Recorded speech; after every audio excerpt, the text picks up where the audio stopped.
Il est 22 h sur Télé Djibouti. Merci à vous de nous rejoindre pour cette nouvelle édition. Voici les titres. Lancement donc du projet Zéro Bidonville qui a été lancé aujourd'hui au ministère des Finances. Et en Irak, l'armée annonce avoir repris le centre de la ville d'Al-Lahawiya aux djihadistes du groupe État islamique. Merci à vous de nous rejoindre. Le ministère de l'économie et des finances avec le ministère de l'Habitat et la Banque mondiale ont organisé aujourd'hui un atelier de validation du projet nommé Zéro Bidonville. Ce programme audacieux va intégrer des résorptions de l'habitat précaire et permettra d'en finir avec les bidonvilles dans la capitale en améliorant durablement les conditions de vie urbaine et de répondre de manière appropriée aux besoins de logement décent pour tous les Djiboutiens. Ce projet va régulariser ce qui est informel, sa mise en exécution et se fera concrètement par le réaménagement des anciens quartiers périphériques. Les sites impropres à l'habitat seront libérés, les zones d'extension aménagées et des logements neufs vont être construites conformément aux nouvelles exigences de performance. Ce projet traduit notamment une volonté politique affirmée par le chef de l'État qui en a fait l'un des projets phares de son gouvernement. L'exécution de ce projet implique une synergie au sein des différents départements ministériels impliqués pour accélérer ce travail qui a une dimension sociale mais aussi des retombées économiques comme la création d'emplois. La secrétaire d'État au logement est le fer de lance de cette action gouvernementale en matière d'habitat et ont participé à ce projet le ministre des Finances, le ministre de l'Habitat, le ministre de l'Énergie, le ministre délégué auprès du ministre de l'Habitat chargé du logement, le ministre délégué chargé de la décentralisation et la secrétaire d'État aux affaires sociales. Et le ministre des Finances, Ilyas Moussa Dawale, a lors d'une interview donc souligné la primeur de cet atelier. Il a dit donc qu'il a été question aujourd'hui d'autour de cette table avec ses pairs de la question qui est chère à tout le monde, qui concerne le logement et plus précisément l'objectif Zéro Bidonville. L'objectif de cette réunion est d'éradiquer donc les bidonvilles et d'offrir des logements décents aux citoyens djiboutiens. Depuis presque un an, a-t-il indiqué, les experts djiboutiens collaborent avec d'autres experts de la Banque mondiale et aujourd'hui nous ont exposé comment attaquer et par où il faut commencer. Nous savons qu'il y a des familles qui ne peuvent se permettre une vie décente et l'une des prérogatives du chef de l'État est d'offrir à ces familles et à ces citoyens un cadre de vie meilleur. La fondation IOG en est un exemple. Et Djibouti va améliorer son aménagement du territoire avec des bidonvilles Fardous. Alors comment va se dérouler ce projet? Bien Ahmed, comme vous le dites, cette initiative vient d'être soutenue pas financièrement par la Banque mondiale. Elle va se concrétiser réellement par la disparition de maisons en planches, en tôle des zinc, le remplacement par de véritables maisons décentes et habitables. Et cela s'accompagnera également par l'aménagement de tous les services annexes, à savoir la voirie, qu'il s'agisse donc de l'assainissement en eau, des connexions électriques et télécommunications ou des réalisations de voies routières. L'école de proximité, dispensaires, maisons doivent être également construits. Le défi est grand, de taille, mais réalisable grâce à une volonté politique, et d'autant plus que le chef de l'État a promis un logement décent pour tous. Et c'est dans ce sens rappelez-vous, fin 2016, que la secrétaire d'État chargée au logement, le ministre marocain de l'Habitat et de la politique de la ville ont paraphé un protocole d'entente portant sur l'échange d'expertise, le partage d'une bonne pratique en matière de lutte contre l'habitat insalubre et le développement de logement social. Ce protocole d'entente Ahmed prévoit la création d'un partenariat bilatéraux entre des entreprises de construction, d'ingénierie et d'entreprises de promotion immobilière d'une part et d'associations professionnelles d'autre part. Conformément à l'entente entre Djibouti et le Maroc apportera une assistance technique au gouvernement de Djibouti afin qu'il puisse mener à bien son initiative appelée Djibouti Zéro Bidonville, qui vise à mettre fin à l'habitat précaire. Et ce programme qui est à l'étude depuis 2013 devrait coûter plus donc de 4,1 milliards de nos francs, soit 23 millions de dollars américains, et s'étendra donc d'ici 2019. Djibouti donc souhaite s'inspirer donc du succès remporté par le Maroc, donc les villes sans bidonville, qui a permis donc en 2014 au Maroc de supprimer les bidonvilles de plus de 55 villes sur 85 dans le cadre d'une initiative. 82% des foyers vivaient donc dans des bidonvilles, ont été relogés dans des habitations adéquates selon les chiffres donc avancés, Ahmed, par le gouvernement. Et Fardous, donc Djibouti pourrait voir dans quelques années, nous l'espérons, la disparition de tous les bidonvilles construits sur la périphérie de la capitale. Merci Fardous. Également dans l'actualité, dans le cadre des préparatifs pour la mise en service de la nouvelle ligne ferroviaire Djibouti-Addis Abeba, des séries de tests avec le train chargé et sont effectués donc sur l'ensemble de la ligne ferroviaire entre Addis Abeba et Djibouti. Qu'en est-il, Fardous? Eh oui, donc Ahmed, les trains donc sont effectués sur l'ensemble de la ligne de chemin de fer entre Djibouti et Addis Abeba. Des essais de vitesse sont réalisés par un convoi de 3500 doubles donc traction chargés de ballast de sable ainsi que des trains de passagers. Plusieurs trajets s'effectuent donc dans les deux sens de la circulation, à savoir la frontière avec Galilée. Ces essais qui ont rappelé donc débuté le 2 de ce mois vont durer un mois. Un temps record de 40 minutes Negat Ali Sabi a été enregistré lors de ce voyage.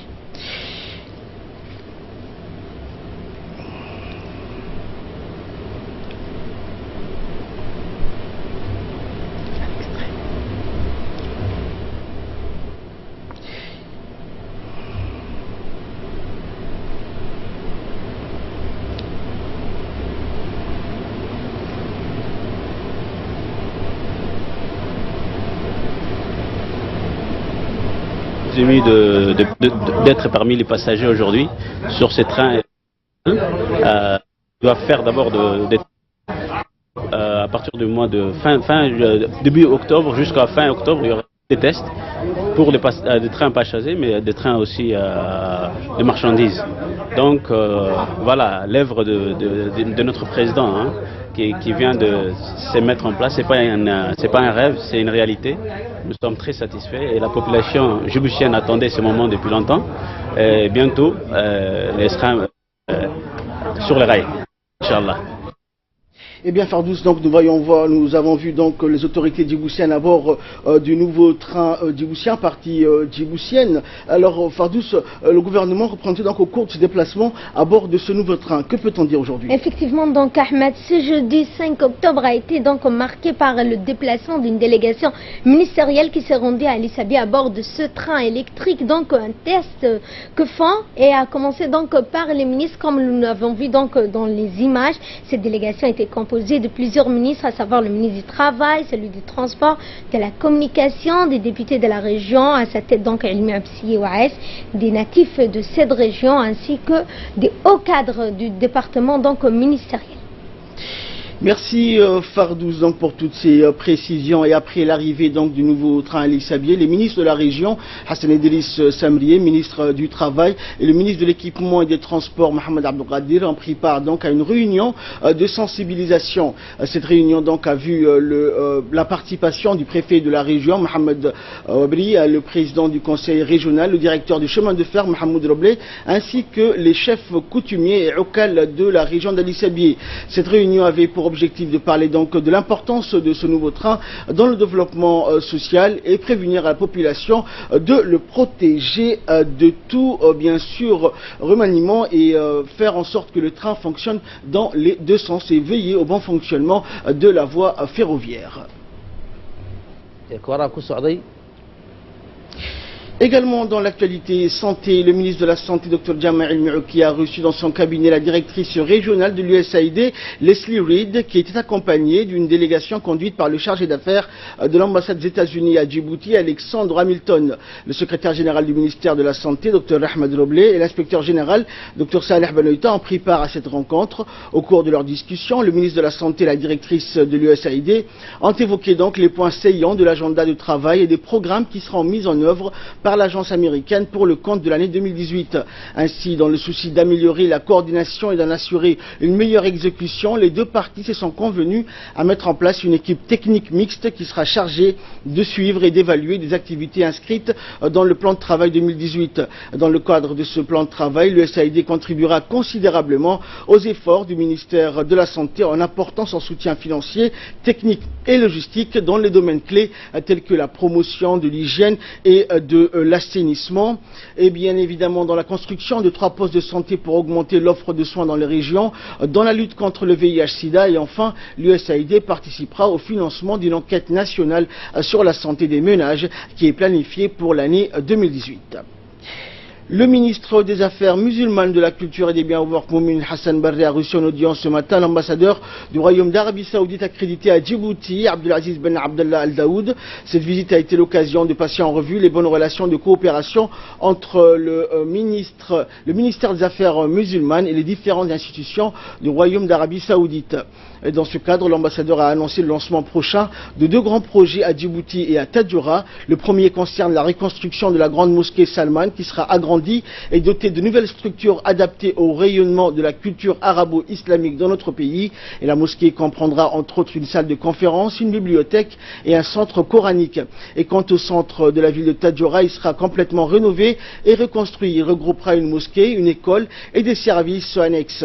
Le ministre a tenu à remercier l'ambassadeur saoudien de cette bonne nouvelle qui répond au nouveau contexte socio-culturel et qui intervient après plus de 2 décennies de la construction de la mosquée Salman bin Abdelaziz. Et pour ce faire, un protocole d'accord sera signé prochainement entre le ministère des Affaires musulmanes et les représentants de la partie saoudienne. Sport à présent, les formations dispensées aux encadreurs de la jeunesse et des sports sur la détection des jeunes talents et à la professionnalisation du sport se sont clôturées hier au stade Gouled. Une cérémonie de clôture donc a été organisée pour la circonstance. Ces ateliers de formation ont conjointement été organisés par le secrétariat d'État à la jeunesse et au sport et le secrétariat de la conférence des ministres de la jeunesse et des sports des pays francophones ou la Conféges. C'est avec enthousiasme, dans une allégresse générale, qu'organisateurs et participants de ces 2 ateliers de formation se sont séparés. Diverses thématiques portant sur un modèle de détection des talents et les différents principes de l'entraînement ont été abordés. Le sport, comme il est généralement admis, est un vecteur de rapprochement, de participation et de respect dans un esprit de fair play. La cérémonie s'est clôturée par la remise des attestations aux participants. Qui, à travers ce PPEJ, déploie son programme phare depuis maintenant près d'un quart de siècle, ne se contente pas de former des jeunes. Elle en a formé déjà plus de 30 000 au métier de l'entrepreneuriat depuis 1994. Elle met un point d'honneur à veiller à ce que ces jeunes, parce qu'ils sont pour la plupart peu ou pas scolarisés, ne bénéficient pas que de la formation, ou pas que de la formation et du chèque, mais bénéficient le plus possible d'un accompagnement pour ne pas risquer, comme c'est le cas partout, comme c'est le cas à Djibouti, en Belgique, en France, partout, pour ne pas risquer que le rêve ne se fracasse sur les réalités de l'entrepreneuriat. Dans tous les pays du monde, on sait que 25 à 30, voire plus % d'échecs pour une jeune entreprise, c'est monnaie courante. La Conféges ne peut pas se satisfaire de ça.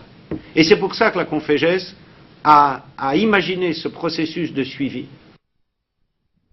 Et pour plus de précisions concernant ces 2 ateliers organisés à notre collaboration avec la Conféges, je vous propose de suivre les explications du secrétaire général, le secrétariat d'État à la jeunesse et au sport. Ce séminaire arrive à un point nommé également dans l'entrepreneuriat, puisque le gouvernement de la République de Djibouti s'est engagé dans la lutte contre la pauvreté et le chômage, d'initier, de soutenir, d'entreprendre dans des actions dans le domaine de l'entrepreneuriat. Des fonds ont été créés et pour que les jeunes puissent profiter pleinement de ce fonds créé par le gouvernement de Djibouti, il faut des jeunes outillés, préparés à entreprendre des actions et pour lutter efficacement contre le chômage. Mesdames les représentants et Monsieur le représentant des pays amis qui ont participé à ce séminaire, jeunes et moins jeunes, de compatriotes qui avaient bénéficié de ce séminaire. J'espère que vous avez profité de l'expérience et l'expertise de deux représentants, de deux experts qui avaient été mis à votre disposition, qui n'ont ménagé aucun effort pour que vous puissiez vous approprier des connaissances et vous outiller pour les actions que vous allez entreprendre. Je remercie au passage l'université Sangor d'Alexandrie. Et il faut noter que de nombreux jeunes venant notamment du Bénin, du Burundi, des îles Comores, du Congo-Brazzaville, du Cameroun, de l'île Maurice, de Madagascar, des Seychelles et de la Wallonie belge ont pris part à ces rencontres. Suivant ces quelques réactions des participants. Je suis Mabika et du Congo-Brazzaville, coordonnateur du programme de l'entrepreneuriat juvénile. Alors ici à Djibouti, c'était pour moi un plaisir d'avoir participé à ce séminaire et j'ai fait remarque aussi d'un bel accueil qui a été organisé par nos collègues djiboutiens avec toutes les conditions réunies pour la réussite de ce séminaire qui nous a beaucoup appris sur l'amélioration du mécanisme de suivi des projets des jeunes qui sont financés dans le cadre du PPJ, mais également j'ai beaucoup appris en ce qui concerne la gestion, la création d'entreprises avec les notions sur l'élaboration du business plan. En général, je reste disponible pour continuer à partager des échanges avec nos collègues djiboutiens qui ont reçu la formation comme nous, afin qu'ensemble nous puissions créer un changement, parce que le changement, c'est la jeunesse, et la jeunesse, c'est le présent et le futur de nos États. Merci l'autorité djiboutienne pour tous les dispositifs qui ont été mis à notre place, l'accueil, les encadreurs, les amis djiboutiens qui ont suivi la formation étaient vraiment sympas. Tout s'est très bien passé. On n'a même pas, on se dit que 6 jours est passé si vite parce que tout a été très bien mis en place. La mise en place est excellente. La nourriture, la chaleur humaine, tout le monde, bon bref, tous les ingrédients étaient là, étaient réunis pour qu'on ait un séminaire de très bon niveau. Et j'espère que tout ce qu'on a pu apprendre dans le séminaire, on pourra mettre en œuvre dans nos pays respectifs. Toujours en nouvelle nationale, la délégation féminine accompagnant le président du comité exécutif de la région de Harar, qui séjourne actuellement à Djibouti, a effectué ce matin une visite au siège de l'UNFD. Madame Hanan Douri Abdelkader, épouse du président de la région, a effectué accompagnée de cette visite par l'épouse du président de l'Assemblée nationale. La délégation a été accueillie à son arrivée sur place par la secrétaire générale de l'UNFD, Fatouma Moussa, entourée des représentantes de la gente féminine du Parlement. Madame Hanan Douri Abdelkader a pu visiter les différents ateliers d'apprentissage de l'UNFD, qu'il s'agisse des ateliers de couture, de broderie ou des salles d'acquisition du savoir. Rappelant enfin que l'UNFD joue un rôle crucial dans l'émancipation de la femme. Le directeur général de la Caisse nationale de sécurité sociale, Hassan Roblé, et le président du syndicat des bus et des minibus, Abdullahi Elmi, qui ont signé ce mercredi une convention de partenariat relatif à l'assurance maladie universelle. Cet accord permet aux propriétaires des bus et des minibus et leurs familles de bénéficier d'une couverture médicale complète. Les propriétaires des bus et des minibus ainsi que leurs familles auront désormais accès à toutes les offres de soins dont nous disposons dans le cadre de l'assurance maladie universelle. Ils bénéficient d'une couverture médicale complète au même titre que les autres assurés, en l'occurrence les fonctionnaires et les conventionnés, a expliqué le directeur général de la Caisse nationale. Ces derniers cotiseront donc dans le cadre du régime participatif de l'assurance maladie obligatoire, l'AMO, à laquelle devrait souscrire toute personne exerçant une activité dans le secteur formel. Il est à noter que la convention que vient d'être paraphée offre des facilités sur les échéances de paiement des cotisations, c'est-à-dire que les travailleurs indépendants domaine du transport en commun pourront s'acquitter de leurs cotisations selon soit mensuellement, trimestriellement, semestriellement ou annuellement. Pour sa part, le président des bus et des minibus, Abdullahi Elmi, a tenu donc à remercier le directeur général de la Caisse nationale de sécurité sociale pour cette initiative. Il a en outre rappelé que cette convention était historique puisqu'elle permettrait aux travailleurs indépendants d'avoir une couverture médicale dans le cadre de l'assurance maladie. Il a ainsi donc invité les membres du syndicat à s'enregistrer et enregistrer également leur famille. Et l'assurance maladie universelle, rappelons-le, a été lancée fin 2014 par le chef de l'État pour finaliser donc et garantir l'accès à des soins de qualité pour tous. Un système basé sur la solidarité qui gagne chaque jour du terrain. Et pour sa part, le directeur général de la Caisse nationale a indiqué que pour les propriétaires des bus et minibus, les cotisations seront calculées sur la base du montant annuel de la patente à hauteur de 7% comme le stipule la loi. Ainsi, les propriétaires des bus cotiseront 3 500 francs par mois et quant à leurs homologues des minibus, ils participeront à hauteur de 1 750 francs djibouti par mois. Voici ses propos. Cette convention stipule que les propriétaires de bus déjà auront accès déjà au centre de soins, c'est-à-dire on va leur délivrer la carte et cette carte leur offrira toutes les prestations qu'offre cette carte, c'est-à-dire comme les fonctionnaires et les conventionnés. Et pour adhérer à cette couverture, donc mensuellement déjà pour les bus, c'est-à-dire les bus c'est 3 500 et les minibus c'est 1 750. Donc ils ont le choix de payer trimestriellement, semestriellement et annuellement. Fait divers, les gendarmes de la brigade 345 ont pris connaissance dans la nuit du 3 octobre dernier d'un homicide volontaire qui venait d'être commis devant le collège privé Zoom Collège situé au quartier 5. Immédiatement, les gendarmes sont arrivés sur la scène de crime. Arrivés sur les lieux, les gendarmes ont constaté 2 victimes poignardées dont la première gisait au sol dans un bain de sang. Elle a été donc touchée au niveau du thorax côté gauche, tandis que la seconde victime a été sérieusement touchée. Après avoir secouru les victimes et suivi leur évacuation aux urgences de l'hôpital Pelletier, les gendarmes donc ont procédé aux premières constatations. Une des 2 victimes a succombé donc à ses blessures dans la salle d'urgence. Les investigations entreprises par les gendarmes de la brigade du quartier 345 ont permis donc d'identifier dans un premier temps les auteurs présumés de ces crimes odieux. Il s'agit de 2 jeunes âgés de 18 à 24 ans, dont l'un est de nationalité britannique et l'autre de nationalité canadienne, tous deux d'origine djiboutienne.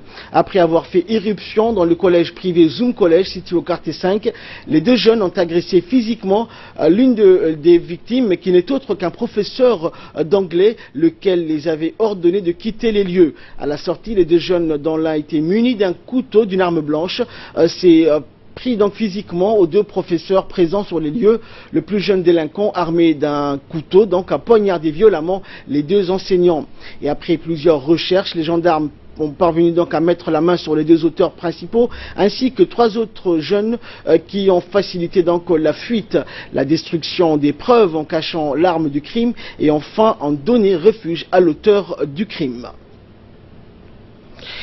Et pour plus de précision, donc, le commandant de la compagnie de Djibouti a indiqué après enquête que les 2 individus suspectés dans cette affaire seront prochainement traduits devant la justice pour répondre de leurs actes. Nous l'écoutons. 2017, à 20h45, les gendarmes de la brigade 345 ont pris connaissance d'un homicide volontaire qui venait de se commettre devant le collège privé Zoom Collège, situé au quartier 5.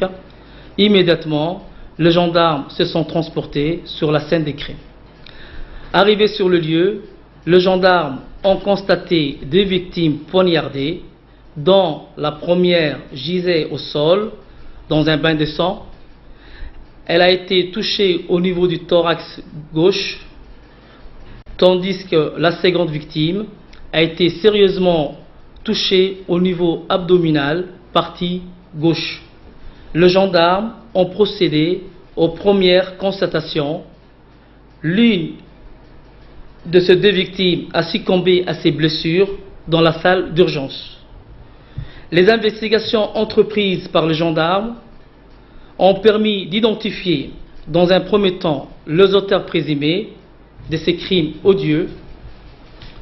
Il s'agit de 2 jeunes âgés de 18 à 24 ans, dont l'un est de nationalité britannique et l'autre de nationalité canadienne, tous deux d'origine djiboutienne. Le plus jeune délinquant, armé d'un couteau, poignarde violemment les deux enseignants. Après plusieurs recherches, les gendarmes parviennent à mettre la main sur les deux auteurs principaux, ainsi que les trois autres jeunes qui ont facilité la fuite, la destruction de preuves en cachant l'arme du crime et enfin donner refuge à l'auteur du crime.